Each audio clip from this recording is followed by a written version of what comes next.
महाराष्ट्राची जी चिंता वाढवणारी बातमी आहे त्या संदर्भात चर्चा करूया। नागपूरमध्ये एचएमपीव्हीचे 2 संशयित रुग्ण आहेत। प्रशासनाकडून अजून दुजोरा मिळालेला नाहीये।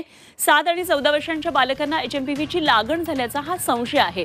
मात्र काय या संदर्भातले आणखी तपशील नागपूरमधून येतात? अमर काणे आमचे प्रतिनिधी नागपूरमधून आपल्या बरोबर जोडले जातात। आपण त्यांच्याबरोबर सविस्तर चर्चा करूया। अमर, एचएमपीव्हीचा महाराष्ट्रामध्ये शिरकाव झाला। नागपूरच्या माध्यमातून 2 संशयित आहेत ते, अर्थात प्रशासनाचा दुजोरा नाहीये। मात्र काय या संदर्भातले तपशील काय वातावरण आहे? आरोग्य प्रशासनाकडून काय नेमकी तयारी सुरू आहे?